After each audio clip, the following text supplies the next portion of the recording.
بسم اللہ الرحمن الرحیم۔ السلام علیکم ڈیئر اسٹوڈنٹس، کیسے آپ لوگ؟ ٹھیک ہیں؟ مجھے امید ہے آپ لوگ ٹھیک ہوں گے، آپ لوگوں کی زندگی خوشیوں کے ساتھ گزر رہی ہوگی۔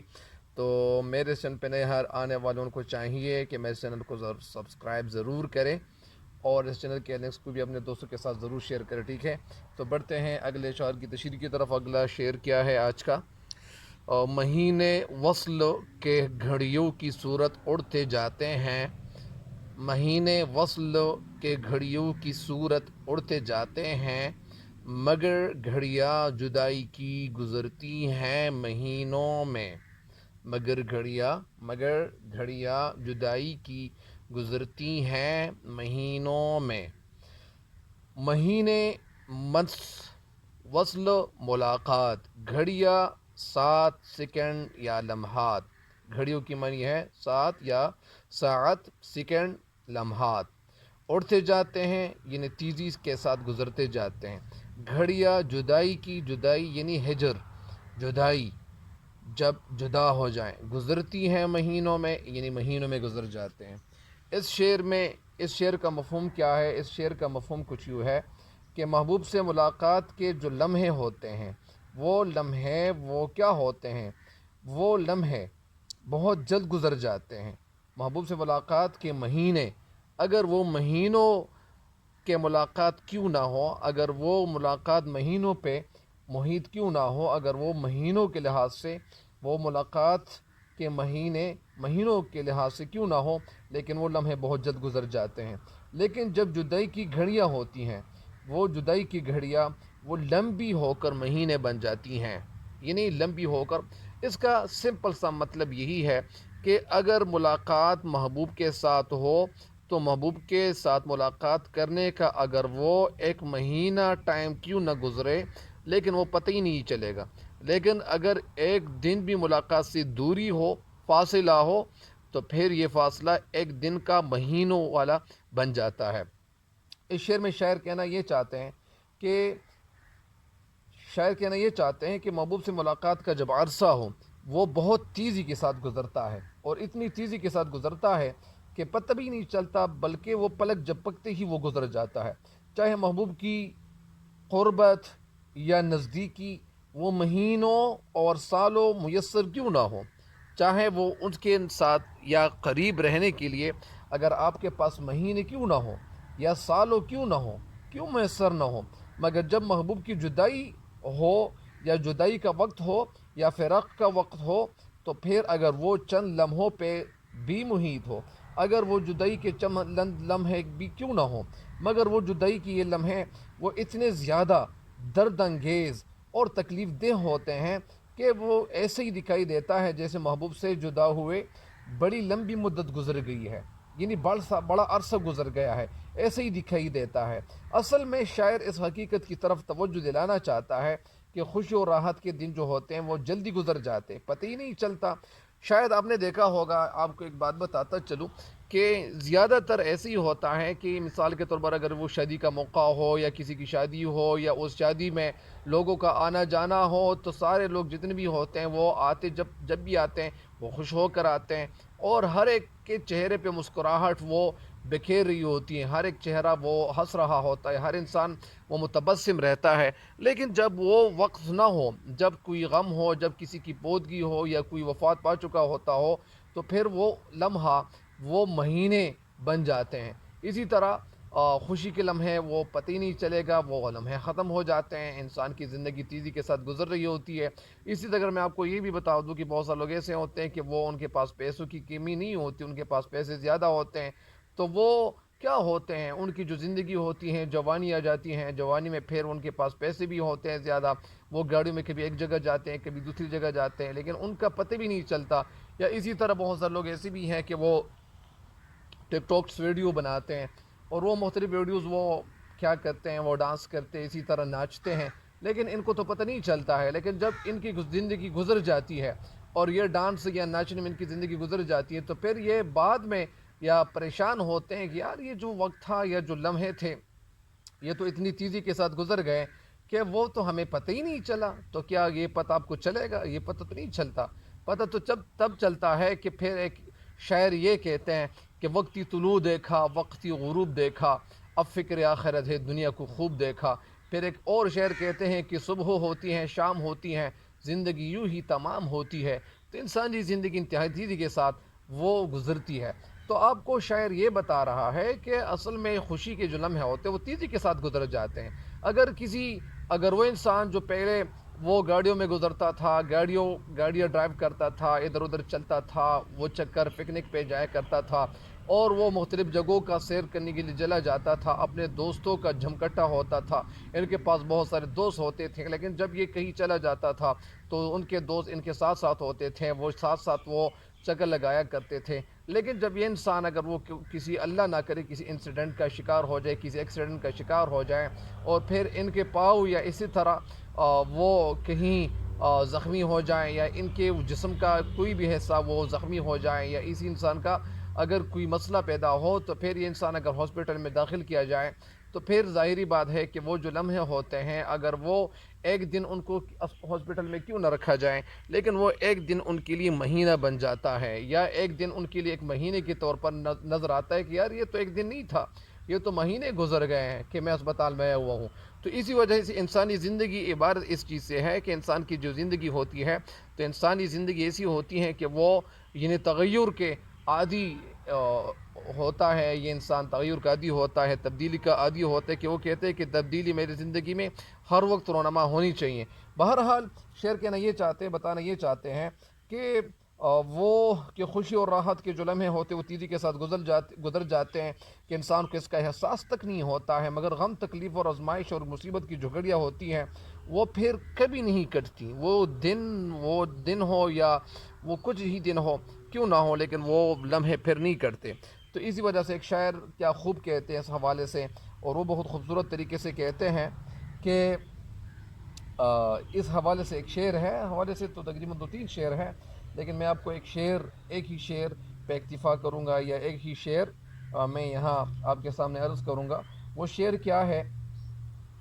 وصل کا دن اور اتنا مختصر، وصل کا دن اور اتنا مختصر، یہ پہلا مصرع۔ دوسرا مصرع، دن گنے جاتے تھے جس دن کے لیے، دن گنے جاتے تھے جس دن کے لیے۔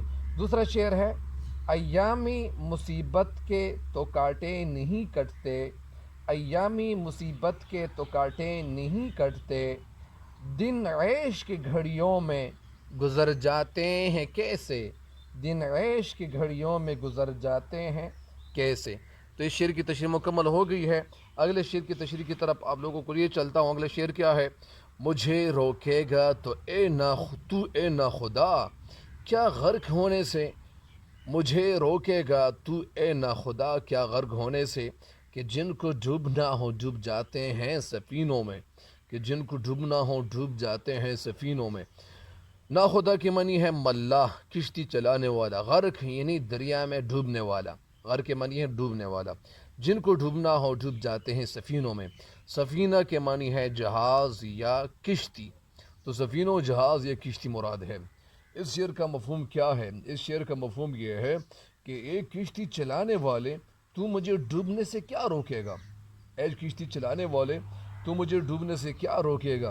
جن کو ڈوبنا ہوتا ہے وہ تو کشتیوں میں بیٹھے بیٹھے جو ڈوب جاتے ہیں، یعنی جن کو ڈوبنا ہوتا ہے، جن کو غرق ہونا ہوتا ہے، جو لوگ غرق ہونے والے ہوتے ہیں وہ تو کشتیوں میں بیٹھے بیٹھے ڈوب جاتے ہیں۔ وہ تو کشتی میں بہت سارے لوگ ایسے کہتے ہیں کہ یار یہ ایسا نہ ہو کہ تو ڈوب جائے گا، پانی میں چھلانگ مت لگائیں تو ڈوب جائے گا، دریا ہے یہ ہے وہ ہے، لیکن ہم نے تو ایسے لوگ کبھی دیکھے نہیں ہیں کہ وہ جو تیرنے سے ڈرتا ہے تو کیا وہ ڈوب جائے گا؟ ایسا تو کبھی ہوا نہیں ہے، کیونکہ وہ تو دریا کے قریب جاتا بھی نہیں ہے۔ تو اصل بات یہی ہے۔ تو آپ کو میں مزید بتا دوں کہ جو لوگ تیرتا ہے تو تیرنے والے ڈوب جاتے ہیں، ایسا تو کبھی دیکھا ہی نہیں ہے کہ وہ لوگ جو دریا سے وہ دور بھاگتے ہیں، تو وہ جب دور بھاگنے والے ہوتے ہیں وہ تو کبھی ڈوبنے والے نہیں ہوتے، وہ دریا کے قریب نہیں جاتے ہیں۔ اس شعر کا مفہوم تو میں نے آپ کو بتا دیا، آپ کے سامنے رکھ دیا۔ اس شعر کے 2 مطالب ہیں، ایک مطلب بھی سامنے آپ کے رکھ دیتا ہوں، دوسرا مطلب بھی آپ کے سامنے رکھ دیتا ہوں۔ اس شعر میں شاعر کہنا یہ چاہتے ہیں کہ اے ملا تو مجھے کسی بھی حال ڈوبنے سے نہیں روک سکتا ہے، کیونکہ ہم ایسے لوگ ہیں کہ جب ڈوبنے کا ہم پکا ارادہ کر لیتے ہیں تو کشتی سے باہر، یہ لفظ کیا ہے؟ باہر نہیں ہے. اس لفظ کے باہر کے معنی کیا ہے؟ باہر کے معنی ہے ظاہر ہونا، روشن ہونا. اور اگر کوئی لڑکا کہہ دے، کوئی اسٹوڈنٹ کہہ دے کہ یار، یا سر کو کہہ دے کہ سر میں باہر جا سکتا ہوں، یہ لفظ اصل میں یہی ہے کہ میں باہر جا سکتا ہوں، باہر نہیں. باہر کے معنی تو روشن ہے. اگر وہ اس طرح کہہ دے کہ یار میں باہر جا کے باہر ہو جانا چاہتا ہوں، یا میں اسی وجہ سے، تو باہر کے معنی کیا ہے؟ آؤٹ سائڈ یا بیرون. تو یہاں پہ شاعر کہتے ہیں کہ جو لوگ ڈوبنے کا مصمم ارادہ کر لیتے ہیں، پکا ارادہ کر لیتے ہیں، تو کشتی سے باہر ہمیں چھلانگ لگانے کی ضرورت نہیں ہوتی. کشتی چلانے سے یا کشتی سے باہر ہمیں چھلانگ لگانے کی ضرورت نہیں ہوتی. جو ڈوبنے کا پکا ارادہ کر لیتے ہیں، پکا ارادہ کر لیتے ہیں، تو پھر ان کو کیا ہوتا ہے؟ یہی کہتے ہیں. بلکہ یہاں کشتی میں بیٹھے بیٹھے بھی ڈوب جاتے ہیں. اصل میں علامہ اقبال رحمۃ اللہ علیہ اس شعر کے یعنی دو مطالب لیتے ہیں. ایک مطلب تو یہی تھا، ایک مطلب تو یہی میں بتا رہا ہوں، اس کا دوسرا مطلب بھی پھر بتا دوں گا. اصل میں علامہ اقبال رحمۃ اللہ اس شعر میں محبوب حقیقی کے عشق میں وہ کیا کہتے ہیں؟ محبوب حقیقی کے عشق میں ڈوبنا چاہتا ہے. یعنی اے عشق کشتیبان، مجھے ڈوبنے سے کیا روکے گا؟ جن لوگوں کو ڈوبنا ہوتے وہ تو کشتی میں بیٹھے بیٹھے ڈوب جاتے ہیں. یعنی جو شخص محبوب حقیقی کے عشق میں فنا ہونے کا ٹھان لیتا ہے یا ارادہ کر لیتا ہے، وہ کیا ہوتا ہے؟ یعنی وہ عشق کے متوالوں کو ظاہر اسباب کی ضرورت نہیں ہوتی. یا وہ لوگ جو عشق کے اندر وہ جاننے والے لوگ ہوتے ہیں، تو ان کو ظاہری اسباب کی ضرورت نہیں ہوتی ہے. وہ جب محبوب حقیقی کے عشق میں فنا ہونے کا پکا ارادہ کر لیتے ہیں، تو وہ امیری کی مسند یا تخت یا جو گدی ہوتی ہے، وہ گدی پر بیٹھ کر بھی اس کی یاد میں گم ہو جاتے ہیں. اس کا مطلب یہ ہے کہ وہ امیری کی مسند پر یا دولت کی مسند پر یا گدی پر بیٹھ کر بھی اس کی یاد میں گم ہو جاتا ہے. اصل شے ظاہری صورت نہیں ہے، بلکہ دل کی لگن ہے. جب دل کی لگن ہو، جب دل کا جو رجحان ہے، دل کی انکلینیشن، دل کی ٹینڈنسی، جب وہ کس طرف ہو؟ اللہ تعالیٰ کے ذکر کی طرف ہو، اللہ تعالیٰ کی یاد کی طرف ہو. جب ایک انسان اللہ تعالیٰ کے حوالے سے سوچنا شروع کر دے، اللہ تعالیٰ کی جو کائنات ہے، اس کائنات کے حوالے سے سوچنا شروع کر دے، پھلوں کے اندر جو خصوصیات ہیں، جو خوبیاں ہیں، جو کوالٹیز ہیں، ان کوالٹیز کے حوالے سے اگر وہ سوچنا شروع کر دے، ان کوالٹیز پہ سوچتے سوچتے اگر وہ اسی طرح اس لمحے تک پہنچنا شروع کر دے، تو وہ تو پہنچ سکتا ہے. اللہ تعالیٰ نے تو یہ دنیا ہمارے لیے تخلیق کی ہوئی ہے. بہت سارے اسٹوڈنٹس یہ کہتے ہیں، بہت سارے لوگوں سے میں نے یہ سنا ہے کہ لوگ کہتے ہیں کہ یار ہم بعد میں دیکھیں گے، یا اسی طرح جب پڑھائی کا وقت ہو، یا اسی طرح جن اسٹوڈنٹس کو جو ٹیچرز پڑھا رہے ہوتے ہیں. تو اے اسٹوڈنٹس، آپ کو میں یہ بات بتا رہا ہوں، آپ کو یہ بات میں آپ کو اس چینل کے توسط سے، اس چینل کے ذریعے سے میں آپ کو پہنچا یہ رہا ہوں کہ بہت سے ٹیچرز آپ کو کہتے ہیں کہ اے اسٹوڈنٹس یا اور اسٹوڈنٹس، آپ لوگ ہمارا مستقبل ہو. میں اس بات سے بالکل اتفاق نہیں کرتا ہوں. آپ لوگ ہمارا مستقبل ہی نہیں ہو، بلکہ آپ لوگ کیا ہو؟ آپ لوگ ہمارا آج بھی ہو. آپ لوگ ہمارا آج بھی ہو. اگر آپ لوگ آج کے حوالے سے نہیں سوچیں گے تو مستقبل تو بہت دور ہے. مستقبل کے حوالے سے تو آپ تو سوچ بھی رہے ہوں گے، لیکن آپ لوگوں کو آج کے حوالے سے بھی سوچنا چاہیے. آپ لوگوں کو یہ نہیں سوچنا چاہیے کہ علامہ اقبال رحمۃ اللہ علیہ جس مقام تک پہنچ گئے تھے، ڈاکٹر عبدالقدیر خان جس مقام تک پہنچ گئے تھے، کیا وہ ان کو ناکامی کبھی ملی نہیں تھی؟ کیا وہ لوگ آگے کوشش نہیں کر رہے تھے؟ اصل میں آپ لوگوں کو کوشش کرنی چاہیے، آپ لوگوں کے اندر جذبہ ہونا چاہیے. ایسے بہت سارے لوگ سائنٹسٹ بھی ہوتے ہیں، بہت سارے سائنٹسٹ ایسے ہوتے ہیں کہ ان کو تو کامیابی بھی ملتی ہے، لیکن کامیابی سے پہلے ان کو ناکامی بھی ملی تھی. جس طرح جو ایڈیسن نے جو بلب ایجاد کیا ہوا تھا، اس بلب کے حوالے سے تو کچھ لوگ ایسے بھی کہتے ہیں کہ یہ اصل میں یہ ان کی ایجاد نہیں تھی. لیکن یہ بہرحال یہ آپ لوگوں کے سوچنے کا مقام ہے. آپ لوگوں کو سوچنا چاہیے کہ کیا یہ بلب ایڈیسن نے ایجاد کیا ہوا تھا؟ اگر انہوں نے ایجاد کیا ہوا تھا تو میں تو اتفاق کروں گا، لیکن آپ لوگوں کو اتفاق نہیں کرنا چاہیے. آپ لوگوں کو اپنے پروفیسر صاحبان سے، اپنے ٹیچر سے آپ لوگوں کو سوچنا چاہیے، ان سے پوچھنا چاہیے، بار بار اس خیال کو ان کے سامنے بیان کرنا چاہیے کہ ڈیئر سر، محترم سر، آپ ہمیں سمجھائیں، آپ ہمیں بتائیں کہ کیا یہ واقعہ کس طرح واقع ہوا تھا، یہ واقعہ کس طرح ہوا تھا. تو ان سے آپ بار بار پوچھیں. آپ لوگوں کے اندر کیپیبلٹی ہے، آپ لوگوں کے اندر کیا ہے؟ سسپٹیبلٹی ہے، آپ لوگوں کے اندر لیاقت ہے، آپ لوگوں کے اندر استعداد ہے، آپ لوگوں کے اندر طاقت ہے، آپ لوگوں کے اندر پوٹینشل ہے، آپ لوگ آگے جا سکتے ہیں. لیکن آپ لوگ اگر جانا چاہیں، آپ لوگ کبھی حوصلہ مت ہارنا، آگے بڑھتے جائیں، کوشش کرتے جائیں، محنت کرتے جائیں، اور محنت کرتے جائیں، سعی کرتے جائیں، اس کوشش کو ہمیشہ کے لیے قائم کرتے جائیں، تو ایسا تو کبھی ہوا نہیں ہے کہ آپ لوگوں کو ناکامی کبھی ملے گی۔ ناکامی چیز کیا ہے؟ ناکامی کا لفظ اپنے رجسٹر سے، اپنے جو آپ کا جو ذہن ہے، آپ کے جو ذہن کا رجسٹر ہے، یا آپ کے جو ذہن کی جو ڈکشنری ہے، اس ڈکشنری سے بالکل مٹھا کے رکھ دو اور خود آنکھیں بڑھا کے رکھ دو، خود آگے بڑھتے جاؤ بڑھتے جاؤ۔ ایسا نہیں ہے کہ آپ لوگ کبھی ناکام ہوں گے۔ ناکامی چیز کیا ہے؟ ناکامی چیز کیا ہے؟ ناکامی کوئی بھی چیز نہیں ہے، کامیاب بہت کچھ ہے، سب کچھ کامیابی ہے۔ کامیابی کے حوالے سے سوچنا چاہیے۔ تو میں آپ کو یہ بتا رہا تھا کہ ایک انسان کو جب عزم مصمم ہو، مصمم ارادہ ہو، تو پھر کیا ہوتا ہے؟ یعنی محنت اتنی خاموشی سے کرو کہ کامیابی شور مچائے، محنت اتنی تیزی کے ساتھ کر دو کہ کامیابی شور مچائے نہیں بلکہ کامیابی آپ کے قدم میں گر جائے۔ محنت اتنی تیزی کے ساتھ کر لو کہ لوگ آپ کو دیکھتے ہی دیکھتے حیران رہ جائیں۔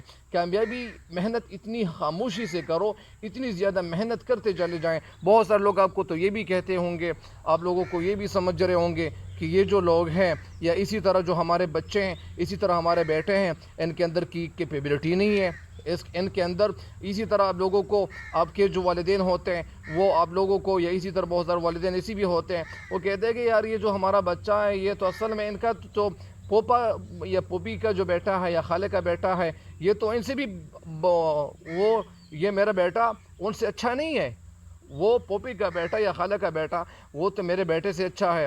یا آپ کسی بچی کا آپ ذکر کریں گے یا کرے گی، تو اسی وجہ سے آپ لوگ اپنے بیٹوں کے جو اندر حوصلے ہیں، ان حوصلوں کو کبھی کم مت ہونے دیں، ان کو بڑھاتے جائیں، ان حوصلوں میں اضافہ کرتے جائیں۔ جب آپ کے پیرنٹس، آپ کے والدین آپ کی عزت کریں گے یا آپ پہ شفقت کریں گے، آپ کے لیے ایک اچھا لمحہ عمل طے کرنے کی کوشش کریں گے، اگر وہ آپ کے جو والدین ہوتے ہیں آپ کو ایک اچھے راستے پہ ڈھالنے کی کوشش کریں گے تو آپ کبھی ناکام نہیں ہوں گے۔ لیکن اگر وہ آپ کو یہ باور کرا دے، اگر وہ آپ کے ساتھ مدد کر لے، تو انشاءاللہ آپ کبھی ناکام نہیں ہوں گے بلکہ آپ سرخرو ہوں گے۔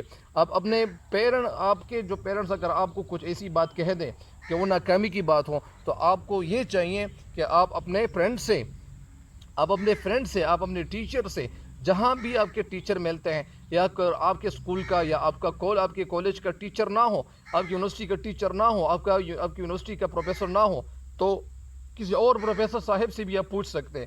ایسا نہیں ہے کہ آپ کے پروفیسر صاحبان انہوں نے بہت ساری کتابیں پڑھی ہوئی ہوتی ہیں، بہت ساری کتابوں کا مطالعہ کر چکے ہوتے ہیں، تو ان کے پاس علم کا ذخیرہ ہوتا ہے۔ بہرحال میں بہت زیادہ بول گیا ہوں، تو میں اس شعر کا دوسرا مطلب آپ کو بتانا چاہ رہا تھا۔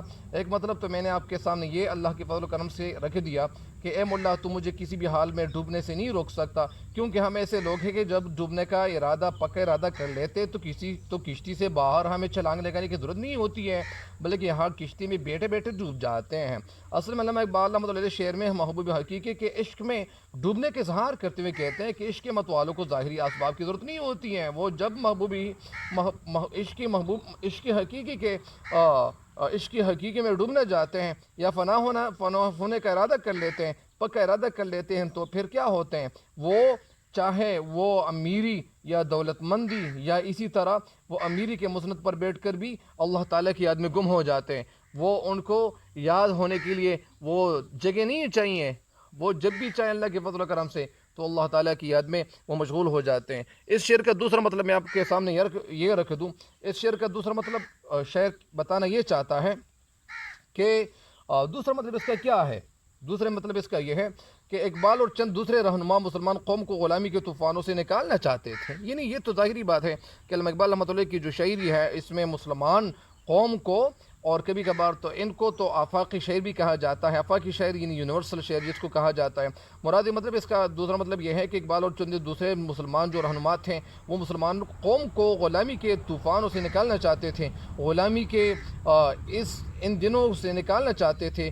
وہ مسلمانوں کو انہیں آزاد اور ترقی یافتہ قوم دیکھنا چاہتے تھے، لیکن جو غلامانہ ذہن رکھنے والے پسماندہ مسلمان تھے تو وہ کیا تھے؟ وہ انگریز آقا سے آزادی حاصل نہیں کرنا چاہتے تھے۔ وہ کہتے تھے کہ ہمیں پاؤ بے پاؤ رکھ کر زندگی گزارنی چاہیے، ہمیں آگے نہیں بڑھنا چاہیے، بلکہ ان کو اس منزل کا پتہ بھی نہیں تھا تو یہی دوسرا مطلب اس کا یہ بھی ہے کہ اقبال کہتے ہیں کہ اے رہنما تو اس غلامانہ ذہن رکھنے والی قوم کو آزادی اور ترقی کی طرف نہیں لا سکتا۔ انہوں نے غلام رہنے کا پکا فیصلہ کر لیا ہے، انہوں نے پکا ارادہ کر لیا ہے کہ اگر تو انہیں آزادی دلا بھی دے گا تو یہ اپنے یورپی آقاؤں کو سجدے کرتے رہیں گے یا ان کی بات مانتے رہیں گے، یہ تو کبھی اپنے آپ کو بدلنے کی کوشش نہیں کرتا۔ جس طرح اللہ تعالیٰ فرماتا ہے، یا اسی طرح ایک شعر کا مفہوم بھی ہے کہ وہ شعر تو میں تھوڑا سا یا آپ کے سامنے رکھ دوں کہ خدا نے آج تک اس قوم کی حالت نہیں بدلی۔ اس طرح اس کا ایک دوسرا مصرع بھی ہے، لیکن وہ دوسرا مصرع آپ خود ڈھونڈیں، کیونکہ وہ دوسرا مصرع وہ یعنی مثال کے طور پر ٹکڑے ٹکڑے میں تقسیم ہو گیا ہے، کبھی کیا کہا جاتا ہے کبھی کیا کہا جاتا ہے۔ بہرحال یعنی ہر وہ انسان جو اپنے آپ کو تبدیل کرنے کی کوشش نہیں کرتا، وہ انسان جو خود کو بدلنے کی کوشش نہیں کرتا، تو ان کی کوشش کیسے کی جائے گی؟ مثال کے طور پر اللہ تعالیٰ نے یہ جو دنیا تخلیق کی ہوئی ہے، تو دنیا کا مطلب کیا ہے؟ اللہ تعالیٰ نے اس دنیا کو 6 دن اور 6 راتوں میں اللہ تعالیٰ نے اس لیے تخلیق کی ہوئی ہے کہ اس میں ہمارے لیے بڑا سبق ہے۔ بڑا سبق یہ ہے کہ ہر انسان جب وہ روزانہ محنت کرتے جائیں گے، ہر انسان روزانہ محنت کرتے جائیں گے تو اس کی محنت ضرور رنگ لائے گی۔ ہر انسان کی محنت وہ کبھی ضائع نہیں جاتی ہے، ہر انسان کو کوشش کرنی چاہیے، ہر انسان کو آگے بڑھنا چاہیے۔ تو اگر وہ آگے بڑھنے کی کوشش نہیں کرے گا تو اللہ تعالیٰ کیسے ان کے حوالے سے سوچے گا؟ اسی وجہ سے اللہ تعالیٰ ایک جگہ قرآن پاک میں یہ بھی فرماتا ہے کہ ہر انسان وہ انسان جو جس طرح محنت کرتا ہے تو اس کی محنت کا صلہ ان کو ضرور ملے گا۔ تو اس شعر کی تشریح بھی مکمل ہو گئی ہے۔ مجھے امید ہے کہ آپ اس چینل سے زیادہ انشاءاللہ سیکھیں گے اور یہ اللہ تعالیٰ کے فضل و کرم سے سیکھیں گے۔ میں جو بھی ہوں، میں کچھ بھی نہیں ہوں، اور یہ تو اللہ تعالیٰ کا فضل تھا کہ یہ تشریح ایسی اللہ تعالیٰ نے مجھ سے کروائی، اور مجھے امید ہے کہ آپ ان اشعار کی تشریح سے فائدہ ضرور اٹھائیں گے۔ تب تک کے لیے مجھے دیجیے اجازت۔ اللہ نگہبان۔